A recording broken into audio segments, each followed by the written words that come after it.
ತಿದ್ದುಪಡಿ ಮಾಡೇ ಮಾಡ್ತಾರೆ. ಇದು ಏನೂ ಆಗೋದಿಲ್ಲ. ಮೋದಿಯವರಿಗೆ ಇದು ಬಿಟ್ಟು ದೇಶದ ಬಗ್ಗೆ 50 ರೂಪಾಯಿ ಪೆಟ್ರೋಲು, 40 ರೂಪಾಯಿ ಡಾಲರು, ನಿರುದ್ಯೋಗಿಗಳಿಗೆ ಉದ್ಯೋಗ, ಭಯಮುಕ್ತ ಪ್ರಜಾಪ್ರಭುತ್ವ ಇದು ಮಾಡಿದ್ರೆ ಅವಾಗ ಅವ್ರಿಗೆ ಒಳ್ಳೆ ಹೆಸರು ಬರುತ್ತೆ.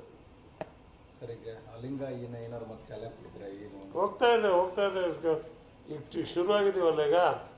ಈಗ ಲಿಂಗಲಾಶ್ವರ ಸ್ವಾಮಿಗಳ ಜೊತೆಗೆ ಸೆಪ್ಟೆಂಬರ್ ಕೊನೆ ವಾರದಲ್ಲಿ ಬಂದು ಮಾತಾಡ್ತಾ ಇದ್ದೀವಿ. ಅದೇ ರೀತಿ ಈಗ ಜಾಮದಾರ್ ಅವರು ಆರೋಗ್ಯ ಸ್ವಲ್ಪ ಚೇತರಿಸ್ಕೊಂಡು ಆದಮೇಲೆ ಕೋಡಳ್ಳಿ ಚಂದ್ರಶೇಖರ್, ನಾನು, ಜಾಮದಾರು ಎಲ್ಲ ಕೂತು ಒಂದು ಮಾತಾಡಿ ಅಲ್ಲಿಂಗದಿಂದ ಶುರು ಆಗ್ಬೇಕು ಅಂತಿದ್ರು.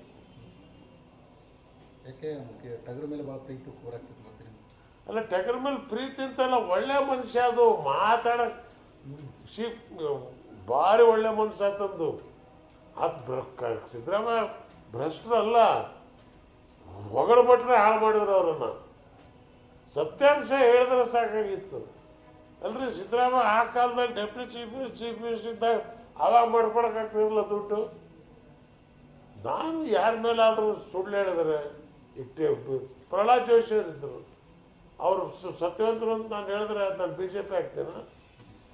ಜಗನ್ನಾಥರಾವ್ ಜೋಶಿ ಇದ್ದರು, ಅವ್ರು ಉತ್ತಮರು ಅಂತ ನಾನು ಹೇಳಿದ್ರೆ ನಾನು BJP ಆಗ್ತೇನೆ. ತುಮಕೂರು ಮಲ್ಲಿಕಾರ್ಜುನರಿದ್ದರು. ಅರೆ ಯಾರು ನಿಜಲಿಂಗಪ್ಪನವರು.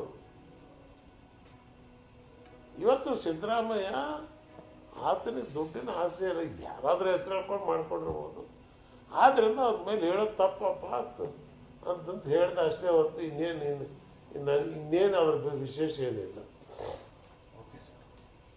Thank you. ಶುಭವಾಗಲಿ ಎಲ್ರಿಗೂ. ಗಣೇಶ ಹಬ್ಬದ ಶುಭಾಶಯಗಳು. ಕರ್ನಾಟಕ ರಾಜ್ಯದ ಜನತೆ ಈ ಹಬ್ಬವನ್ನು ಸಕುಶೂಲತೆಯಿಂದ ನೆರವೇರಿಸಿ ನನ್ನ ತಾಯಿ ಗೌರಿಯನ್ನು ಕರ್ನಾಟಕ ಕರೆತಂದು ಕರ್ನಾಟಕದಲ್ಲಿ ಮಂಗಳಮಯವಾಗಲಿ. ಲಕ್ಷ್ಮೀ ಕಟಾಕ್ಷ ಕರ್ನಾಟಕ. ಕನ್ನಡಿಗರ ಮೆಚ್ಚಿನ ನಿಮ್ಮ ಪಬ್ಲಿಕ್ ನ್ಯೂಸ್ ಪವರ್ ಕನ್ನಡ.